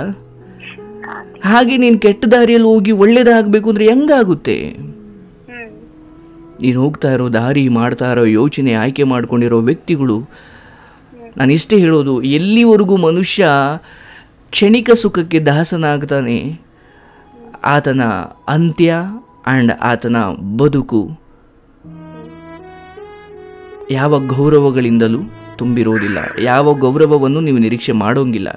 ಒಂದು ಹಂತ, ಆ ಒಂದು ಸುಖ ಸಿಕ್ಕ ಆದಮೇಲೆ ಕೇಳಮ್ಮ, ಯಾವುದೋ ಒಂದು ಕ್ಷಣಿಕ ಸುಖಕ್ಕೆ, ಮೋಹಕ್ಕೆ ಬಲಿಯಾದಂತಹ ಆ ವ್ಯಕ್ತಿಗಳು ಅಥವಾ ಈ ಥರ ಯಾವುದೋ ಒಂದು ಅನೈತಿಕ ಸಂಬಂಧಕ್ಕೆ ಬಲಿಯಾದವರು ಒಂದು ಸುಖದ ನಂತರ ಅವ್ರಿಗೆ ಈ ಜೀವನನೇ ಜಿಗುಪ್ಸೆ ಆಗಿಬಿಡುತ್ತೆ. ಮನುಷ್ಯನಿಗೆ ನೋವಿರಬೇಕು, ಆದರೆ ಜಿಗುಪ್ಸೆ ಇರಬಾರ್ದು. ಅರ್ಥ ಆಯ್ತಲ್ಲ? ಅಯ್ಯೋ ಇವತ್ತು ಯಾರೋ ನನಗೆ ನೋವು ಕೊಟ್ಟರು ಅಂತ ಒಂಚೂರು ಯಾತನೆ ಪಡೋದ್ರಲ್ಲಿ ಅರ್ಥ ಇದೆ. ನಾನೇನು ಬದುಕಿರಲೇಬಾರ್ದು, ನನ್ನ ಬದುಕೆ ನನಗೆ ಅಸಹ್ಯ ಆಗಿಬಿಟ್ಟಿದೆ, ಈ ಥರ ಜಿಗುಪ್ಸೆ ಬರುವಂತಹ ಕೆಲಸ ಏನೂ ಮಾಡಬಾರ್ದು. ಆಯಿತಾ? ಯೋಚನೆ ಮಾಡಬೇಡ. ನಿನ್ನ ಗಂಡನನ್ನೇ ಒಳ್ಳೆಯವನೋ ಕೆಟ್ಟನೋ ನಿನ್ನ ಸಂಸಾರವನ್ನು ನೀನು ಚೆನ್ನಾಗಿ ನೋಡ್ಕೋ. ಆ್ಯಂಡ್ ಅವರನ್ನು ಸ್ವಲ್ಪ ಮೃದುವಾಗಿ, ಆದಷ್ಟು ನಯವಾಗಿ ದೂರ ಇಟ್ಟುಬಿಡಿ. ನಿಧಾನವಾಗಿ. ಆದರೆ ನಿನ್ನ ಮನಸ್ಸಲ್ಲಿ ನೀನು ಮಾಡಿರೋ ತಪ್ಪು ಮತ್ತೆ ಮರುಕಳಿಸೋದಿಲ್ಲ ಅನ್ನೋ ದಿಟ್ಟ ನಿರ್ಧಾರವನ್ನು ನೀನು ಮಾಡಬೇಕು. ಈಗ ಮಾತ್ರ ತುಂಬ ಛಲವಾಗಿ ಮಾತಾಡ್ಬಿಟ್ಟು ನಾಳೆಯಿಂದ ಮತ್ತೆ ಅದೇ ಕೆಲಸ ಮಾಡಿದ್ರೆ ಯಾವತ್ತೋ ಒಂದು ದಿವಸ ರಕ್ಷಣೆ ಮಾಡೋಕ್ಕೆ ಆ ದೇವರು ಬರೋದಿಲ್ಲ. ಈಗ ಒಂದು ಅವಕಾಶ ಕೊಟ್ಟಿದ್ದಾನೆ ನಿನಗೆ. ಈಗ ನಾನು ನಿಮ್ಮ ಜೊತೆ ಮಾತಾಡ್ತಾ ಇದ್ದೀನಿ, ಕಾರಣ ಇಲ್ಲದಲ್ಲೇ ಏನೂ ಆಗೋದಿಲ್ಲ. ಈಗ ನಾನು ನಿಮ್ಮ ಜೊತೆ ಮಾತಾಡೋದಾಗಲಿ ಅಥವಾ ನೀವು ನನ್ನನ್ನು ಬಿಡಿಸಿ ಕೇಳೋದಾಗಲಿ ಯಾವುದೂ ಕಾರಣ ಇಲ್ಲದೇ ಆಗಿಲ್ಲ. ಯಾವುದೋ ಬದಲಾವಣೆ ಆಗಬೇಕು, ಅದು ನಿನ್ನಿಂದ ಸಾಧ್ಯ. ಯಾರಿಗೋಸ್ಕರನೋ, ದೇಶಕ್ಕೋಸ್ಕರನೋ, ಯಾರಿಗೋಸ್ಕರನೋ ಅಲ್ಲ, ಅದು ನಿನಗೋಸ್ಕರಮ್ಮ. ಆ್ಯಂಡ್ ಈ ಜಗತ್ತಲ್ಲಿ ಅತ್ಯಂತ ದೊಡ್ಡ ಸುಖ ಯಾವುದು ಗೊತ್ತಾ? ನೆಮ್ಮದಿ. ನೆಮ್ಮದಿ ಇಲ್ಲದವ್ರಿಗೆ ಭಕ್ಷ್ಯ ಭೋಜನಗಳನ್ನು, ಬಾಡೂಟ, ಒಬ್ಬಿಟ್ಟು, ಏನು ದೊಡ್ಡ ಎಲ್ಲ ಸಿಹಿ ತಿಂಡಿಗಳನ್ನು ಮುಂದೆ ಇಟ್ಟರು ಕೂಡ ಮನಸ್ಸಲ್ಲಿ ನೆಮ್ಮದಿ ಇಲ್ಲ ಅಂದರೆ ಯಾವುದು ಕೂಡ ನಾಲ್ಗೆಗೆ ರುಚಿ ಕೊಡೋದಿಲ್ಲ. ಪರಿಸ್ಥಿತಿನೂ ಹಂಗೆ ಸರ್ ಆಗಿರೋದು. ಎರಡು ಕಡೆನೂ ಪ್ರೀತಿ ಸಿಗ್ತಿದೆ, ಏನೇ ತಿಂದ್ರು ಅಷ್ಟೇ. ಮನೇಲಿ ಲಕ್ಸುರಿ ಆಗಿದ್ರು ಲೈಫ್ ಒಂಥರ ಬರ್ಬಾರ್ದು ಅನ್ನಿಸ್ಬಿಟ್ಟಿದೆ ಸರ್ ನಮ್ಗೆ. ಈ ಎರಡೂ ಕಡೆ ಅನ್ನೋದು ನಿನ್ನ ಬದುಕಲ್ಲಿ ಇರಬಾರ್ದು. ಬದುಕಲ್ಲಿ ಒಂದು ಸ್ಪಷ್ಟತೆ ಇರಬೇಕು. ಆಮೇಲೆ ಇನ್ನೂ ಒಂದೇನು ಅಂದ್ರೆ ಸರ್, ಈ ವಿಚಾರ ನಮ್ ರಿಲೇಟಿವ್ಸ್ ಅಲ್ಲಿ 5 ಜನಕ್ಕೆ, ಅವ್ರ ರಿಲೇಟಿವ್ಸ್ ಅಲ್ಲಿ ಅವ್ರ ಮನೇಲೆ ಅವ್ರ ತಮ್ಮಂದಿದ್ರು, ಅವ್ರ 3 ಜನ ಮಕ್ಕಳು, ಅವ್ರ ತಮ್ಮಂದಿದ್ರು, ಅವ್ರ ಅಮ್ಮ, ಅವ್ರ ಚಿಕ್ಕಮ್ಮ, ಇಷ್ಟು ಜನ ಸರ್ ಮದುವೆ ಆಗಿರೋದು. ಬೇರೆಯವ್ರ ಯೋಚನೆ ನಿಂಗೆ ಬೇಡ. ನಿನ್ನ ಬದುಕು ಉದ್ಧಾರ ಆಗ್ಬೇಕಾ, ನಿನ್ನ ಬದುಕು ನೆಮ್ಮದಿಯಾಗಿರ್ಬೇಕಾ, ಹೇಳ್ದಂಗೆ ಮಾಡು. ಅಂದ್ರೆ ನಾನೇನ್ ಅನ್ಕೊಂಡಿದ್ದೀನಿ ಅಂದ್ರೆ, ಈಗ ಆಗೋ ಹಂತಗಳಂತೆ ಅಷ್ಟೇ. ನಾವು ಡೈರೆಕ್ಟ್ ಆಗಿ ಸಿಕ್ಕಾಕೊಂಡ್ರೆ ತಾನೆ ಅವೆಲ್ಲಾನು ಅಂತ ನಾನ್ ನಿರ್ಧಾರ ತಗೊಂಡ್ರೆ ಇವಾಗ್ಲೇ ನಾವ್ ಎತ್ಕೊಬಿಡೋಣ, ತಿದ್ಕೊಂಡ್ಬಿಡೋಣ ಅಲ್ಲಮ್ಮ. ಮೊದಲಿದಾಗ ನಿನ್ನ ದೊಡ್ಡ ಕೆಟ್ಟ ಯೋಚನೆ ಏನು ಗೊತ್ತಾ? ತಿದ್ಕೊಂಡ್ಬಿಡೋಣ ಮಾಡಬೇಕೇನೋ. ನೀನು ಬಿದ್ದಿರೋ ಎಂಥ ಕೆಟ್ಟ ವಿಚಾರ ಗೊತ್ತಾ? ನಾಚಿಕೆ ಆಗಬೇಕು ನಿಮ್ಮ ಬದುಕಿನ ಬಗ್ಗೆ ನಿಮಗೇನೆ. ಇಷ್ಟೊತ್ತು ಹೇಳ್ತಾನೆ ಇದ್ದೀನಿ, ಮತ್ತೆ ಮಾಡೋಣ ನೀನು ಮಾಡಬೇಕು. ಅಲ್ಲ ಸರ್, ಅವಾಗ ಅನ್ಕೋತಿದ್ದೆ ಹಂಗಂತ, ಇವಾಗ ಮಾಡೇ ಮಾಡ್ತೀನಿ ನಾನು. ನಿನ್ನ ಬದುಕಿನ ಕಾಳಜಿಗೋಸ್ಕರ ಹೇಳ್ತಾ ಇದ್ದೀನಿ ಹೊರತು ನೀನು ಏನು ಒಂದು ಅಂತಿಮವಾಗಿ ಬಿಡಿಸಿ ಹೇಳ್ಬೋದು. ಶ್ರೀಕೃಷ್ಣ ಪರಮಾತ್ಮ ಅರ್ಜುನನಿಗೆ ಹೇಳ್ದ, ಬಟ್ ಆತನೇ ಯುದ್ಧ ಮಾಡಲಿಲ್ಲ. ಅಂತಿಮವಾಗಿ ಹೋರಾಡಬೇಕಾಗಿರೋರು ನೀನೇ. ಮನೇಲಿ ಗಂಡ ಇದ್ದು ಬೇರೆಯವರೊಂದಿಗೆ ಮಾತಾಡ್ತಾ ಅಥವಾ ತಾಳಿ ಕಟ್ಸ್ಕೊಳ್ಳೋ ಹಂತಕ್ಕೂ ಎಲ್ಲಿಂದ ಬರುತ್ತಮ್ಮ ನಿಮ್ಗೆ ಆ ಧೈರ್ಯ? ಈಗ ಅನ್ನಿಸ್ತದೆ ಸರ್ ನನ್ಗೆ, ಅಷ್ಟು ಧೈರ್ಯ ಹೇಗ್ ಬಂತು ನನ್ಗೆ ಗೊತ್ತಾಗ್ತಿಲ್ಲ. 15 ವರ್ಷ ಏನು ಯೋಚನೆ ಮಾಡದೆ ಇರೋ ದಡ್ಡತನ ತೋರೋಕಾಗುತ್ತೆ. ಐ ಮೀನ್ ತಾಳಿ ಕಟ್ಸ್ಕೊಳ್ಳೋದು ನಮ್ಮಿಬ್ಬರದ್ದು ಹೆಂಗೆ ಅಂದ್ರೆ 15 ವರ್ಷ ನಂಗಿದ್ದಾಗ ಅದನ್ನೇ ಅಮ್ಮ ಹೇಳ್ತಾ ಇರೋದು. ಅಲ್ಲಿ ಇದ್ದೀರಿ ಸರ್, ಆದ್ರೆ ಒಂಚೂರು ನಾವು ಅವರು ಮೈ ಕೈ ಮುಟ್ಕೊಂಡು ಏನಿಲ್ಲ ಸರ್. ಈಗ 2 years ಇಂದ ಮದುವೆ ಮಾಡ್ಕೊಂಡ್ರದ್ ನಾವು ಅಷ್ಟೇ ಸರ್. ಮಕ್ಕಳಾಟದಂಗೆ ಹೇಳ್ತಾ ಇದ್ದೀರಾ, ಅದಕ್ಕೆಷ್ಟು ಅರ್ಥ ಇದೆ, ಅದಕ್ಕೆಷ್ಟು ಶಕ್ತಿ ಇದೆ ಗೊತ್ತಾ ನಿಮಗೆ? ತಾಳಿ ಮಕ್ಕಳಾಟ ಮಾಡ್ಕೊಂಡಿದ್ದೀರಾ ನೀವು? ಅವ್ರು ಅಂತಿದ್ದಾರೆ ಸರ್, ನಿಂಗೇನು ಮಕ್ಕಳಾಟನ ತಾಳಿ ಕಟ್ಕೊಂಡ್ರೆ ಸರ್. ನನ್ಗೆ ಆದ್ರೆ ಇದ್ರಲ್ಲಿ ಇದಕ್ಕೆ ಆಗ್ತಿಲ್ಲ ಸರ್, ಕಷ್ಟ ಅನ್ನಿಸ್ತದೆ. ಬಿಟ್ಟು ಬದುಕಬೇಕಷ್ಟೇ. ನಿನ್ನ ಬದುಕು ಚೆನ್ನಾಗಿರಬೇಕು, ನಿನ್ನ ಬದುಕು ಎಲ್ಲರಂತೆ ನಾನಾ ಜನರಂತೆ ಗೌರವದಿಂದ ಬದುಕಬೇಕು ಅಂದರೆ ಗಂಡ ಒಳ್ಳೆಯವನು ಕೆಟ್ಟವನು ಈ ಕಡೆ ಗಮನ ಕೊಡಿ. ಅವನು ಏನೇ ಹೇಳ್ಬೋದು, ನಾನು ಸಾಯ್ತೀನಿ ಅದು ಇದು ಅಂತ. ಇದು ಈ ವಿಚಾರ ಏನಾದರೂ ಆ ಹುಡುಗಿ ಬದುಕು ಹಾಳು ಮಾಡ್ತಾ ಇದ್ದೀರಾ ಅವ್ನು ಸೇರ್ಕೊಂಡು. ಅದೇ ಯೋಚನೆ ಮಾಡ್ತೀರಾ ಸರ್. ಇವಾಗ ನಮ್ಮನೆಲ್ಲೇ ನನ್ನ ಗಂಡ ಒಂದು ಹೇಳ್ತೀನಮ್ಮ, ಆ ಶಾಪ ನಿಮ್ಮನ್ನು ಯಾವತ್ತೂ ಸುಮ್ಮನೆ ಬಿಡೋದಿಲ್ಲ. ಅದೇನಾದರೂ ಮುಂದುವರಿದ್ರೆ ನಾನೇ ಹಾರೈಸ್ತಾ ಇದ್ದೀನಿ, ಆ ಹುಡುಗಿಗೆ ನೀವು ಮುಂದುವರಿಸಿ. ನಿಮ್ಮಿಂದ ಆ ಹುಡುಗಿ ಬದುಕು ಹಾಳಾಯ್ತು ಅಂದರೆ ನಿಮ್ಮನ್ನು ಆ ಶಾಪ ಸುಮ್ಮನೆ ಬಿಡದೇ ಇರಲಿ. ಯಾವುದು ಸುಮ್ಮನೆ ಆಗೋದಿಲ್ಲ.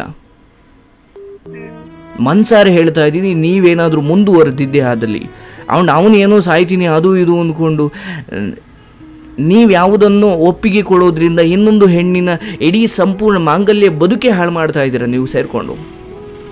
ಹೌದು ಸರ್. ಹೆಣ್ಣನ್ನು ಯಾಕೆ ದೇವ್ರ ಥರ ಪೂಜಿಸ್ತಾರೆ ಅಂದರೆ ಗೊತ್ತಿಲ್ಲ, ಈ ಜಗತ್ತಿಗೆ ಹೆಣ್ಣಿನ ಪ್ರತಿ ಉಸಿರು ಕೂಡ ಒಂದು ಶಕ್ತಿಯುತವಾದದ್ದು. ಆಕೆ ದುರ್ಬಲದಲ್ಲ. ಬಹುಶಃ ತೊಡೆ ತೊಟ್ಕೊಂಡು ನಿಂತರೆ ಗಂಡಸಿನ ಮುಂದೆ ಸೋಲ್ಬೋದಷ್ಟೇ, ಆದರೆ ಮನಸ್ಸು ಮಾಡಿ ನಿಂತರೆ ಇಡೀ ಜಗತ್ತಿನ ಮುಂದೆ ಅವಳು ದೈತ್ಯಳಾಗಿ ನಿಲ್ಬೋದು. ಅದಕ್ಕೆ ಪುರಾಣಗಳಲ್ಲೆಲ್ಲ ಹೆಣ್ಣು ಶಕ್ತಿಗೆ, ಹೆಣ್ಣು ದೇವರಿಗೆ ಯಾಕೆ ಎಷ್ಟು ಶಕ್ತಿವಂತೆ ಅಂತಾರೆ ಅಂದರೆ ಆ ಕಾರಣಕ್ಕೆ. ಗಂಡು ಹೆಣ್ಣಿಗೆ ಮೋಸ ಮಾಡ್ಬೋದು, ಆದರೆ ಹೆಣ್ಣು ತಿರುಗಿ ಬಿದ್ದರೆ ಮುಂದ್ಗಡೆ ನಿಲ್ಲೋಕೆ ಸಾಧ್ಯನೇ ಇಲ್ಲ.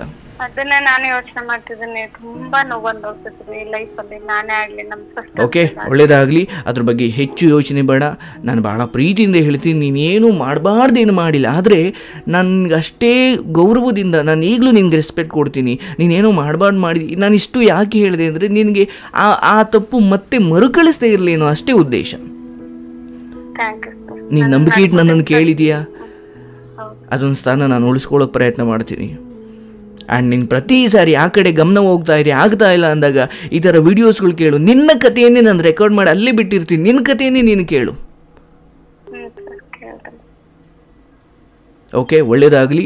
ಆ್ಯಂಡ್ ನಿನ್ನ ಬದುಕು ಚೆನ್ನಾಗಿರಲಿ ಅನ್ನೋದು ನನ್ನ ಆಸೆ. ಒಂದು ಮಾತು ಕೇಳ್ತೀನಿ ಸರ್, ಈ ತಾಳೆ ಅನ್ನೋದನ್ನ ಅಂದ್ರೆ ಕೆಲವರು ನಮ್ಮ ಹಿಂದೂ ಅಮ್ಮ, ಒಂದು ಹಿರಿಯರ ಸಾಕ್ಷಿಯಾಗಿ, ಅಗ್ನಿ ಸಾಕ್ಷಿಯಾಗಿ ಯಾವುದು ನಿನ್ನ ಕೊರಳಿಗೆ ಬಂದು ಬಿತ್ತು ಅದನ್ನು ಬಿಟ್ಟು ಬೇರೆ ಯಾವ ವಿಚಾರಕ್ಕೂ ಮಹತ್ವ ಇಲ್ಲ ಇಲ್ಲಿ. ಅರ್ಥ ಆಯ್ತಲ್ಲ ನಾನು ಏನು ಹೇಳೋಕೆ ಹೊರಟೆ ಅಂತ? ಅನೈತಿಕ ದಾರಿಯಲ್ಲಿ ಬಂದಿದ್ದು ಮಧ್ಯರಾತ್ರಿ ತಿಪ್ಪೆ ಕಸದ ತೊಟ್ಟಿಗೆ ಹೋಗಬೇಕು ಅಂತ ಒಂದು ಮಾತು. ಅದು ಕತ್ತಲಲ್ಲೇ, ಅದು ಬೆಳಕಿಗೆ ಬರೋಕ್ಕೂ ಅದಕ್ಕೆ ಯೋಗ್ಯತೆ ಇಲ್ಲ. ನಾನು ಅದನ್ನು ಸೂಕ್ಷ್ಮವಾಗಿ ನಿಮಗೆ ಹೇಳ್ತಾ ಇದ್ದೀನಿ. ಕತ್ತಲೆಯಲ್ಲೇ ಹೊರಟು ಹೋಗ್ಬೇಕದು. ಕೇವಲ ತಾಳಿಯಲ್ಲ, ಆ ಯೋಚನೆಯೇ ಕೂಡ ಆ ಕತ್ತಲೆಯಲ್ಲೇ ಹೊರಟೋಗ್ಬೇಕು. ಓಕೆ, ಒಳ್ಳೆಯದಾಗಲಿ. ಆ್ಯಂಡ್ ಯಾವತ್ತೂ ಕೂಡ ಕಷ್ಟನೋ ಸುಖನೋ ನಿನ್ನನ್ನೇ ನಂಬ್ಕೊಂಡಿರೋರಿಗೆ, ಅವ್ರಿಗೆ ಗೊತ್ತಿಲ್ಲ ಇರ್ಬೋದು ನಿನ್ನ ಮನಸ್ಸಾಕ್ಷಿಗೆ ಮೋಸ ಮಾಡ್ತಾ ಇದೆಯಾ, ಜೊತೆಗೆ ಅವ್ರಿಗೂ ಯಾವತ್ತೂ ನಿಮ್ಮನ್ನೇ ನಂಬ್ಕೊಂಡಿರೋರಿಗೆ ಯಾವತ್ತೂ ಮೋಸ ಮಾಡಬೇಡಿ. ಯಾವ ಸುಖವೂ ಅಂತಿಮ ಕಡೆಯವರೆಗೂ ನಿನ್ನ ಜೊತೆ ಇರುವುದಿಲ್ಲ. ಓಕೆ, ಒಳ್ಳೇದಾಗಲಿ. ನಿನ್ನಲ್ಲಿ ಒಳ್ಳೆತನ ಇದೆ. ಎಲ್ಲ ಬುದ್ಧಿ ಹೇಳಿದ್ದಕ್ಕೆ ತುಂಬಾ ಥ್ಯಾಂಕ್ ಯು ಸರ್. ನಾನು ನಡ್ಕೊಂತೀನಿ ಸರ್, ಅಷ್ಟಿಷ್ಟರನ್ನೇ ನಡ್ಕೋತೀನಿ ನೀವು ಹೇಳ್ದಂಗೆ. ಇರ್ಲಿ, ನನ್ನ ಲೈಫ್ ಚೆನ್ನಾಗಿರ್ಲಿ ಅಂತ ನೀವ್ ಹೇಳ್ತಿದ್ದೀರಾ, ಆಮೇಲೆ ನಾನು ನನ್ನ ಲೈಫ್ ಸರಿ ಮಾಡ್ಕೊಂಡು ಹೇಳ್ತೀನಿ. ಅಣ್ಣ, ಅದಕ್ಕೂ ಮುಂಚೆ ನೀವು ಬೆಲೆ ಕೊಟ್ರಿ, ನೀವು ಕೇಳೋ ಧೈರ್ಯ ಮಾಡಿದ್ರಿ, ನಂಬಿಕೆ ಇಟ್ರಿ. ಅದೇ ಕಾರಣದಿಂದ ನಾನು ಕೆಲವೊಮ್ಮೆ ರೇಗಿರ್ಬೋದು, ಬಿಕಾಸ್ ನಿಮ್ಮ ಮೇಲಿನ ಕಾಳಜಿಗಷ್ಟೇ. ಕೆಲವು ವಿಚಾರಗಳು ತಲೆಗೆ ಹೋಗ್ತಾನೆ ಇಲ್ಲ ಅಂದಾಗ ಅದಕ್ಕೆ ಬೇರೆ ರೀತಿಯಲ್ಲಿ ಹೇಳಬೇಕಾಗುತ್ತೆ. ಆಯಿತಾ? ನಿನ್ನ ಜೊತೆ ಭಗವಂತ ಇದ್ದಾನೆ. ನೀನು ಮಾಡಿರೋ ಅಷ್ಟೂ ತಪ್ಪುಗಳು ಯಾವಾಗ ನಾಶ ಆಗ್ತಾ ಗೊತ್ತಾ? ಈಗಲೂ ಕೂಡ ಆ ಪಾಪಗಳು ಹಾಗೇ ಇದ್ದಾವೆ. ಆದರೆ ನೀನು ಅದನ್ನು ತೊಳ್ಕೊಳ್ಬೇಕು ಅಂದರೆ, ಯಾವ ಗಂಡನನ್ನು ದೂರ ಮಾಡಿ ಅಥವಾ ಯಾವ ಗಂಡನನ್ನು ಮನಸ್ಸಲ್ಲಿ ನಿರಾಕರಿಸಿ ಇನ್ನೊಂದು ವಿಚಾರಕ್ಕೆ ಮನ್ನಣೆ ಹಾಕಿದ್ರಿ, ಯಾವುದನ್ನು ನಿರಾಕರಿಸಿದ್ರೋ ಈಗ ಅದನ್ನು ನೀವು ದೇವರು ಅಂತ ಭಾವಿಸ್ಬೇಕು. ಆಯಿತಾ? ನಿನ್ನ ಸಂಸಾರ ಚೆನ್ನಾಗಿರಬೇಕು, ಚೆನ್ನಾಗಿರುತ್ತೆ. ನಿನ್ನ ಯೋಚನೆ, ನಿನ್ನ ಇದನ್ನು ಯಾವ ಕ್ಷಣ ನೀನು ಇದನ್ನು ಬಿಡ್ತೀಯೋ ಆ ಕ್ಷಣದಿಂದ ಸ್ವಲ್ಪ ಕಷ್ಟ ಆಗ್ಬೋದು ಶುರುವಿನಲ್ಲಿ, ಆದರೆ ನಿನಗೊಂದು ಒಳ್ಳೆ ಬದುಕಿದೆ, ಹಾಳು ಮಾಡ್ಕೊಳ್ಬೇಡ. ಒಳ್ಳೇದಾಗಲಿ. ಇನ್ನೊಂದೇ ಒಂದು ಮಾತು ಸರ್, ಸಾರಿ ಕೇಳ್ತಾ ಇದ್ದೇನೆ. ನನಗೆ ಮಗು ಇರೋದು ಅವ್ರದ್ದೇನೆ ಸರ್, ಮಗ ಇದ್ದಾನಲ್ಲ ಸರ್, 13 years ಅವ್ರದ್ದೆಲ್ಲ ಸರ್. ಆ ಮಗು ನೋಡಿದಾಗೆಲ್ಲ ನಂಗೆ ಅದೇ ನೆನಪಾಗುತ್ತೆ, ಏನ್ ಮಾಡ್ಬೇಕು ಅಂತ ಗೊತ್ತಾಗ್ತಿಲ್ಲ. ಅದು ಈಗ ನಾನು ಅಂತಿಮವಾಗಿ ಹೇಳೋದಿಷ್ಟೇ, ನೀನು ಅಷ್ಟೊಂದು ಯೋಚನೆ ಮಾಡೋಕೆ ಹೋಗಬೇಡ. ನೀನು ಈ ಅನಿಷ್ಟದಿಂದ ಮೊದಲು ದೂರ ಹೋಗು, ಬೇರೆಲ್ಲವೂ ವಿಚಾರಗಳು ಕೂಡ ನಿನಗೆ ಒಳ್ಳೆಯದಾಗೇ ಕಾಣುತ್ತೆ. ಆಯಿತಾ? ಈ ಕ್ಷಣಕ್ಕೆ ನಿನಗೆ 1000 ವಿಚಾರಗಳು ತಲೆಯಲ್ಲಿ ಓಡ್ತಾ ಇದ್ದಾವೆ. ಇದು ಹಿಂಗಾಯ್ತಲ್ಲ, ಹಂಗಾಯ್ತಲ್ಲ, ಅದು ಅವ್ರದ್ದು ಇವ್ರದ್ದು. ಮಗು ನೋಡಿದಾಗ ಅಪ್ಪ ಅವರು ಅಂತ ಅನ್ನಿಸ್ತಾ ನೀನು ಮಾಡಿರೋ ತಪ್ಪಿಗೆ ಇನ್ನೂ ಕೂಡ ಯಾವುದೋ ದೊಡ್ಡ ಶಿಕ್ಷೆ ಇದೆ, ನೀನು ಅದನ್ನು ಅನುಭವಿಸ್ಲೇಬೇಕು. ಇಲ್ಲ ಸರ್, ಇದು ಏನು ಇಲ್ಲ ಬಿಡು, ಅದೇನೋ ಒಂದು ಅಂತ ಅನ್ಕೊಂಡ್ರೆ ಅದಕ್ಕೂ ಒಂದು ಸಜೆಸ್ಟ್ ಹೇಳ್ಬಿಟ್ರೆ ಅದನ್ನ ಬಿಟ್ಬಿಡ್ತೀನಿ ಸರ್. ಅಂದ್ರೆ ಮಗು ಇದ್ರು ಇರ್ಲಿ, ಅದು ಇವಾಗ ಇವ್ರು ಎಷ್ಟು ಹೇಳ್ಕೊಂಡಿದ್ದೆ ಅಂತ ಅಂದ್ರೆ ಆರಾಮಾಗಿ ಇವಾಗ. ಆ ಮಗು ಏನು ತಪ್ಪು ಮಾಡಿದೆ? ನೀನು ಅದ್ರ ವಿಚಾರವಾಗಿ ನಿನ್ನದಲ್ಲದೆ ಇದ್ರು ಅಥವಾ ಆ ಮಗುವಿನ ವಿಚಾರವಾಗಿ ಈ ಕಲ್ಮಶವನ್ನು ಅವ್ರ ಮೇಲೆ ಹೇರೋಕೆ ಹೋಗಬೇಡಿ. ಗೊತ್ತಿದ್ದೋ ಗೊತ್ತಿಲ್ಲದಂಗೂ ನಿಮ್ಮ ಮಡ್ಲಿಗೆ ಬಂದು ಬಿದ್ದಿದೆ, ನೀನು ಅದು ನೋಡ್ಕೊಳ್ಬೇಕು. ಅದರಲ್ಲಿ ನೀನು ಎರಡು ಬಗೆಯೋಕೆ ಹೋದರೆ, ಅದರಲ್ಲಿ ನೀನು ಬೇರೆ ವ್ಯತ್ಯಾಸ ಮಾಡ್ಲಿಕ್ಕೆ ಹೋದರೆ ಅದು ನಿನ್ನನ್ನು ಸುಮ್ಮನೆ ಬಿಡೋದಿಲ್ಲ. ಆ ಮಗು ಮೇಲೂ ಪರಿಣಾಮ ಬರುತ್ತೆ. ಅವಶ್ಯವಾಗಿ ನಿನ್ನ ಮಡ್ಲಿಗೆ ಬಂದು ಬಿದ್ದಿದೆ ಅದು. ಓಕೆ, ನಿಮ್ಮಿಬ್ಬರ ಜಂಜಾಟಗಳು ಅದ್ರ ಮೇಲೆ ಪ್ರಭಾವ ಬೀರೋದು ಬೇಡ. ಆ್ಯಂಡ್ ಈ ವಿಷಯ ಜಗತ್ತಿಗೆ ಗೊತ್ತಾಗದೇ ಇರಲಿ. ಅಂದರೆ ನಿನ್ನ ಮನಸ್ಸಾಕ್ಷಿಯಾಗಿಯೂ ಕೂಡ ನೀನು ಅದನ್ನು ಒಪ್ಕೋ, ಮುಂದೆ ಹೋಗು, ಒಳ್ಳೆ ಭವಿಷ್ಯ ಇದೆ.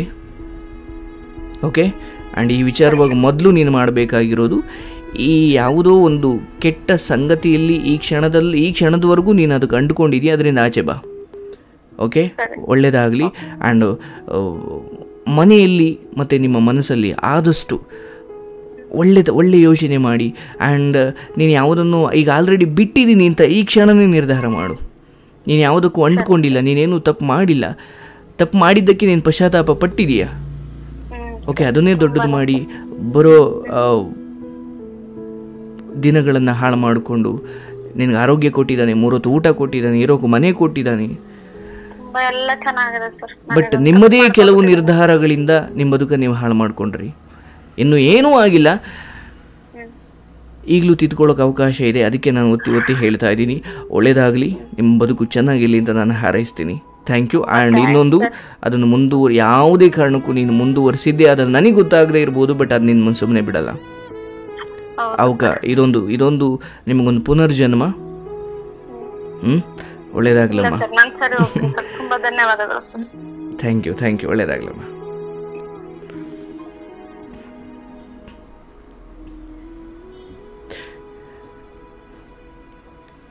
ಸ್ನೇಹಿತರೆ, ಇದರಿಂದ ನಾವು ಅರ್ಥ ಮಾಡಿಕೊಳ್ಬೇಕಾಗಿರೋದು, ನಿಮ್ಮ ಸುತ್ತಮುತ್ತ ಇರ್ತಕ್ಕಂಥವ್ರು ಸ್ನೇಹಿತರು ಅಂತ ಅನ್ಸ್ಕೊಂಡವರು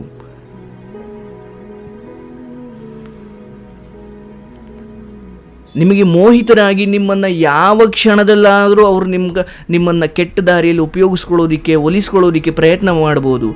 ಆದರೆ ನಿಜವಾಗ್ಲೂ ನಿಮ್ಮಲ್ಲಿರುವ ಒಳ್ಳೆತನ, ನಿಮ್ಮಲ್ಲಿರುವ ಧರ್ಮ ನಾಟಕೀಯ ಆಗಿದ್ದಾಗ ಇಂಥದಕ್ಕೆ ನೀವು ಮಾರು ಹೋಗ್ತೀರಾ. ಆದರೆ ನಿಮ್ಗೆ ಒಳ್ಳೆಯ ಸಂಸ್ಕಾರ ಸಿಕ್ಕಿ ಧರ್ಮ ಅಥವಾ ಒಳ್ಳೆತನ ಅನ್ನುವಂಥದ್ದು ನಿಮ್ಮ ಸ್ವಭಾವ ಆಗಬೇಕು. ಈ ನಾಟಕೀಯತೆಗೂ ಸ್ವಭಾವಕ್ಕೂ ಏನು ವ್ಯತ್ಯಾಸ ಚಿಕ್ಕದಾಗಿ ಹೇಳ್ತೀನಿ ನೋಡಿ. ನೀವು ಒಂದು ಬಟ್ಟೆ ತಗೊಳ್ತೀರಾ, ಬಟ್ಟೆ ಅಂಗಡಿಯಲ್ಲಿ ಮನೆಗೆ ತರ್ತೀರಾ, ಒಂದಷ್ಟು ದಿನ ಇಟ್ಕೊಳ್ತೀರಾ, ಕೊಳೆ ಆಗುತ್ತೆ. ನೀವು ಅದನ್ನು ಒಗೆದಾಗ, ವಾಶ್ ಮಾಡಿದಾಗ ಅದ್ರ ಬಣ್ಣ ಹೊರಟೋಗುತ್ತೆ. ನೀವು ಗಮನಿಸಿರ್ಬೋದು, ಬಿಸಿಲಿಗೆ ಅದ್ರ ಬಣ್ಣ ಅದನ್ನು ಹಾರ ಹಾಕಿದಾಗ. ಅದರ ಅರ್ಥ ಆ ಬಟ್ಟೆಯ ಮೇಲಿದ್ದ ಆ ಬಣ್ಣ ಆ ಬಟ್ಟೆಯ ಜೊತೆಗೆ ಇದ್ದಂತಹ ಸ್ವಭಾವ ಅಲ್ಲ, ಅದೊಂದು ಟೆಂಪ್ರವರಿ, ನಾಟಕವಾಗಿ ಅದ್ರ ಮೇಲೆ ಬಳ್ದಿದ್ರಷ್ಟೇ ಚೆನ್ನಾಗಿ ಕಾಣಲಿ ಅಂತ. ಆದರೆ ಆ ಬಟ್ಟೆಯಲ್ಲಿ ಆ ಬಣ್ಣ ಸ್ವಾಭಾವಿಕವಾಗಿ ನ್ಯಾಚುರಲ್ ಆಗಿ ಇದ್ದಿದ್ರೆ ನೀನು ಎಷ್ಟು ಉಜ್ಜಿದ್ರೂ ಅದು ಹೋಗೋದಿಲ್ಲ. ಹಾಗಾಗಿ ಒಳ್ಳೆಯತನ ಧರ್ಮ ಅನ್ನೋದು ನಮ್ಮ ಸ್ವಭಾವ ಆಗಬೇಕು. ಅದು ನಮ್ಮನ್ನು ಯಾರು ಹೆಂಗೆ ಬಳಸ್ಕೊಂಡು ಹೆಂಗೆ ಉಜ್ಜಿದ್ರೂ ಕೂಡ ನಮ್ಮಲ್ಲಿರೋ ಒಳ್ಳೆಯತನ ಹೋಗಬಾರ್ದು. ಯಾವಾಗ ನಾಟಕೀಯವಾಗಿರುತ್ತೆ ಧರ್ಮ, ಯಾವಾಗ ನಾಟಕೀಯವಾಗಿರುತ್ತೆ ಒಳ್ಳೆಯತನ, ಕಾಲಕ್ರಮೇಣ ಬಿಸಿಲಿಗೆ ಬಣ್ಣ ಹೋದಂಗೆ ಇಂಥವ್ರ ಸಹವಾಸದಿಂದ ನಮ್ಮ ಒಳ್ಳೆಯತನೂ ಹೊರಟೋಗುತ್ತೆ. ಹಾಗಾಗಿ ಒಳ್ಳೆಯತನ ಅನ್ನೋದು, ಧರ್ಮ ಅನ್ನೋದು, ನೈತಿಕತೆ ಅನ್ನೋದು ನಿಮ್ಮ ಸ್ವಭಾವ ಆಗಲಿ, ಅದು ನಿಮ್ಮ ಹುಟ್ಟು ಗುಣ ಆಗಿರಬೇಕು. ಏನೋ ಒತ್ತಾಯಕ್ಕೆ ಒಳ್ಳೆ ರೀತಿಯಲ್ಲಿ ನಡ್ಕೊಳ್ಳೋದಕ್ಕೆ ಮಾಡಬೇಡಿ. ಅದು ನಿಮ್ಮ ಸ್ವಭಾವ ಆಗಲಿ, ಒಳ್ಳೆಯದಾಗಲಿ. ಆ್ಯಂಡ್ ಇವರ ಕತೆ ಒಂದು ಮದುವೆ ಆಗಿರೋ ಹೆಣ್ಣು ಹೇಗೆ ಇರಬಾರ್ದು ಅನ್ನೋದಕ್ಕೆ ಒಂದು ಉದಾಹರಣೆ.